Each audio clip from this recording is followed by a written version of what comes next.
নমস্কাৰ সকলোলৈকে study eco চেনেললৈ সকলোকে স্বাগতম জনাইছো। আজি পেডাগজিৰ নেক্সট পাৰ্ট মেক্সিমছ অফ টিচিং সম্পৰ্কে আলোচনা কৰিম। মেক্সিমছ অফ টিচিং মানে হৈছে শিক্ষণৰ মন্ত্ৰ বা শিক্ষণৰ সূত্ৰ। তেন্তে আৰম্ভ কৰিছো আজি maxims of teaching. Maxims are the techniques of teaching which a teacher used to create and sustain interest and attention of the students. এই শিক্ষণৰ মন্ত্ৰসমূহ এনেকুৱা নহয় যে ইয়াক ডিস্কভাৰ কৰা হৈছে।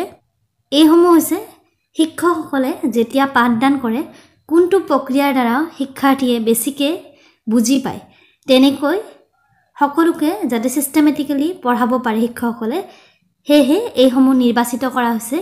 সকলো শিক্ষকৰে সুবিধা হয় ছাত্ৰ-ছাত্ৰীক শিক্ষাদান কৰোঁতে। It makes the teaching learning process effective, inspirational and meaningful. অৰ্থপূৰ্ণ আৰু ফলপ্ৰসূ হয় আৰু মোটিভেশ্যন দিয়ে যাতে ছাত্ৰ-ছাত্ৰীয়ে আৰু নতুন শিক্ষা গ্ৰহণ কৰিবলৈ আগ্ৰহী হয়।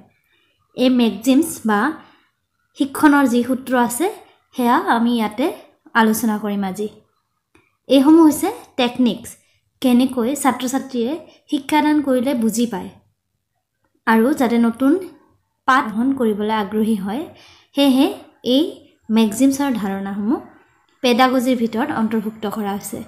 আমি ইয়াতে কেইটামান মেক্সিমছ অফ টিচিং মই ইয়াতে 12টা আপোনালোকৰ কাৰণে সিলেক্ট কৰিছো যিসমূহ পৰীক্ষাত অহাৰ সম্ভাৱনা আছে, সুধিব পাৰে পৰীক্ষাত।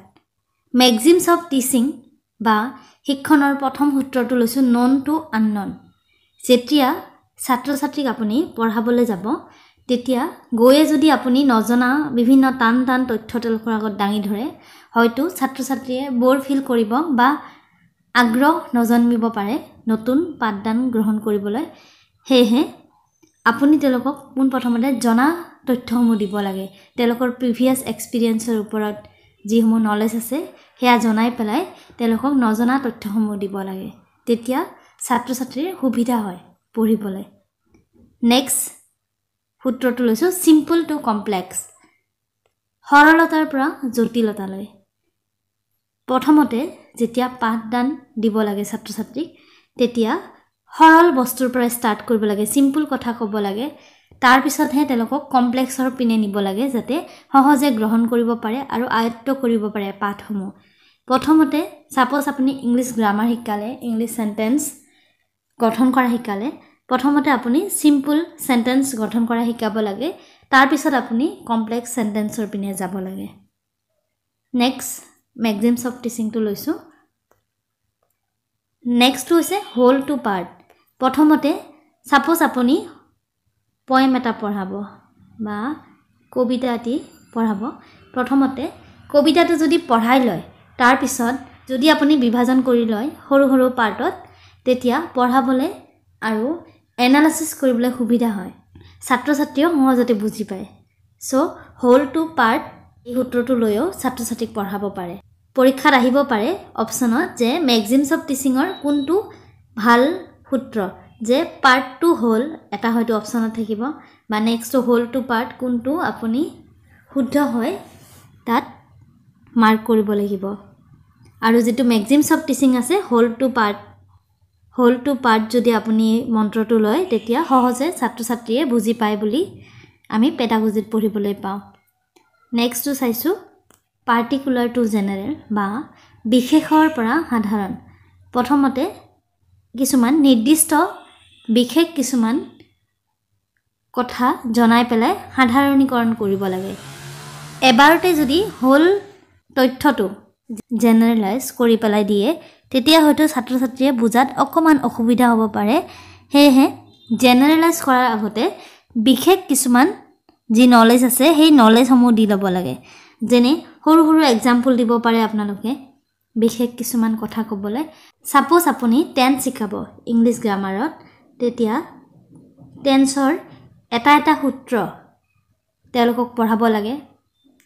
প্ৰেজেন্ট টেন্সৰ ভিতৰত যেনেকৈ 4টা ভাগ আছে, সিম্পল প্ৰেজেন্ট টেন্স,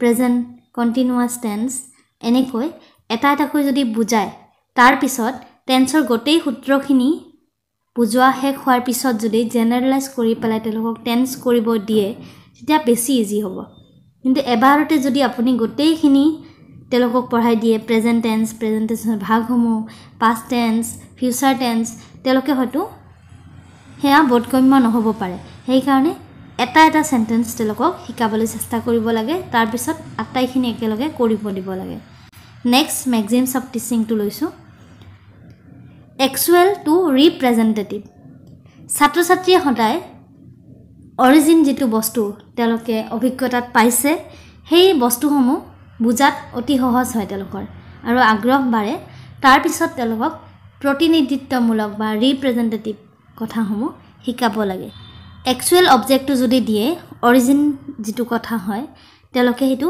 সহজে যে বোধগম্য কৰিব পাৰে সাপোজ আপুনি পোষ্টেল সিস্টেমৰ বিষয়ে তেওঁলোকক বুজাব বিচাৰে তেতিয়া যদি আপুনি ঘৰৰ ওচৰতে থকা পোষ্ট অফিচৰ বিষয়ে বুজাই দিয়ে তেতিয়া তেওঁলোকে এই পোষ্ট অফিচৰ পৰা পোষ্টেল সিস্টেম বুজিবলৈ অকমান ইজি হ'ব তেওঁলোকৰ হেহে প্ৰথমতে বাস্তৱ নলেজটো তেওঁলোকক দিব লাগে তাৰ পিছত তেওঁলোকক প্ৰতিনিধিত্বমূলক সেই কথাখিনি শিকাবলৈ চেষ্টা কৰিব লাগে নেক্সটটো লৈছোঁ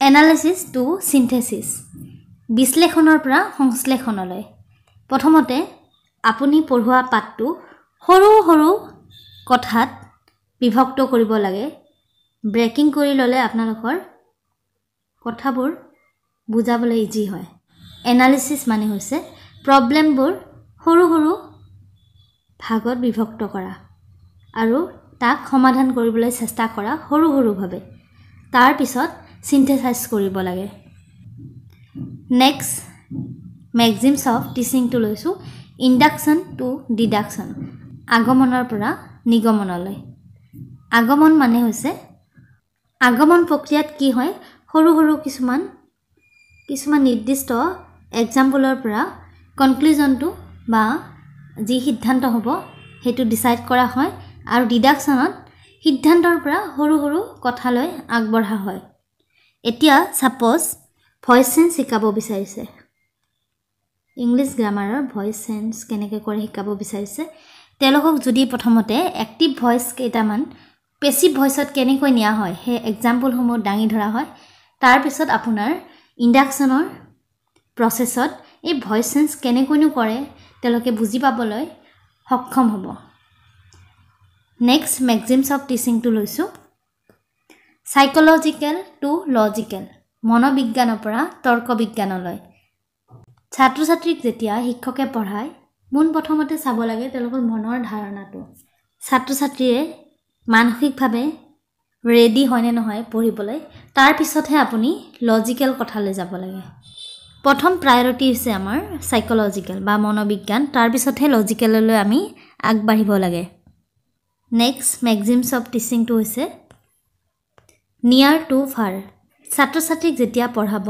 ওচৰতে থকা বস্তুৰ যেহেতু তেওঁলোকৰ মনৰ ধাৰণাটো বেছি থাকে বা বুজি পাবলৈ সক্ষম হয় হেহে ওচৰৰ ধাৰণাটো আগতে দি ল'ব লাগে তাৰ পিছতহে দূৰৰ কিবা কনসেপ্ট এটি আপুনি বুজাব লাগে সাপোজ আপুনি পৃথিৱীৰ আটাইতকৈ দীঘল নদীৰ বিষয়ে ক'ব তেতিয়া আপুনি যদি অসমৰ ব্ৰহ্মপুত্ৰ নদীৰ এক্সাম্পলটো প্ৰথমতে দি লয় কিমান ডাঙৰ বা আকাৰ যদি কৈ দিয়ে কিমান দীঘল বা কিমান বহল নদীখন তেতিয়া আপুনি পৃথিৱীৰ বেলেগ এখন নদীৰ কথা যদি বুজায় তেওঁলোকৰ বুজিবলৈ বেছি সহজ হ'ব বা এনেকৈ বিভিন্ন ধৰণৰ এক্সাম্পল আপুনি প্ৰথমতে ওচৰটো দি পেলাই দূৰটো দিব লাগে নেক্সট মেক্সিমছ অফ টিচিংটো হৈছে হোল টু পাৰ্ট সমগ্ৰৰ পৰা অংশলৈ প্ৰথমতে শিক্ষকজনে যদি পাঠটো পঢ়াই লয় তাৰ পিছত সৰু সৰু কনসেপ্ট ওয়াইজ যদি ছাত্ৰ ছাত্ৰীক বুজাই দিয়ে তেতিয়া বুজিবলৈ বেছি সক্ষম হ'ব ছাত্ৰ ছাত্ৰীয়ে নেক্সট মেক্সিমছ অফ টিচিংটো হৈছে ডেফিনেট টু ইনডিফিনিট নিশ্চিতৰ পৰা অনিশ্চিতলৈ বা নিৰ্দিষ্টৰ পৰা অনিৰ্দিষ্টলৈ প্ৰথমতে ডেফিনিট নলেজৰ প্ৰতি ছাত্ৰ ছাত্ৰীৰ বেছি জ্ঞান থাকে তেওঁলোকে যেতিয়া ডেফিনিট কথা এটা বা নিৰ্দিষ্ট কথা এটি বুজিব সোনকালে বুজিবলৈ সক্ষম হয় বা বিশ্বাস হৈ থাকে তাৰ ওপৰত তাৰ পিছত আপুনি ইনডিফিনিট কথা এটি বুজাই দিব লাগে সাপোজ আপুনি ইংলিশ গ্ৰামাৰ বুজালে গ্ৰামাৰৰ যিবিলাক ডেফিনিট ৰুল আছে সেইসমূহ আগতে বুজাই লয় তাৰ পিছত আপুনি ইনডিফিনিট ধাৰণাৰ পিনে গতি কৰিব পাৰে তেতিয়া ছাত্ৰ ছাত্ৰীয়ে ভালদৰে নেক্সট যি ইনডিফিনিট কনসেপ্ট হ'ব হেয়াও বুজিবলৈ তেওঁলোকৰ সহজ হ'ব এতিয়া আমি এই যে ম্যাক্সিমছ অফ টিচিং সমূহ পঢ়িলো তাৰ বেনিফিটছ নো কি ইয়াৰ লাভসমূহ হৈছে simplify the প্ৰসেছ of teaching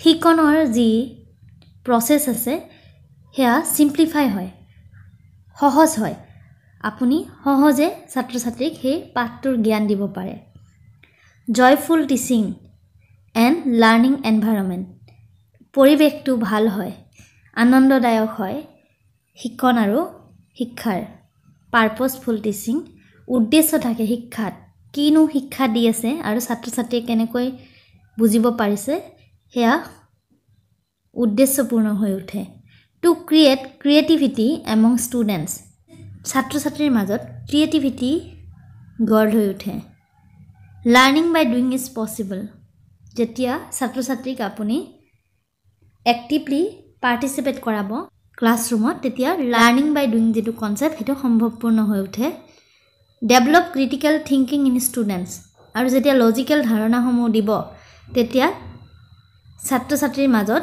ক্ৰিটিক্যাল থিংকিংটো develop হৈ উঠে ম্যাক্সিমছ অফ টিচিঙৰ ওপৰত আজি মই কোৱেশ্চন এনসাৰ নাই দিয়া যেতিয়া আপোনালোকৰ পৰীক্ষাৰ সময়সূচী দিব তেতিয়া আমি প্ৰশ্ন উত্তৰসমূহ আলোচনা কৰোঁতে ম্যাক্সিমছ অফ টিচিঙৰ ওপৰত কোৱেশ্চন এনসাৰৰ ভিডিঅ' মই আপলোড কৰিম যদি ভিডিঅ'টো চাই অলপ উপকৃত হোৱা যেন পায় প্লিজ লাইক আৰু শ্বেয়াৰ কৰিবলৈ নাপাহৰিব ধন্যবাদ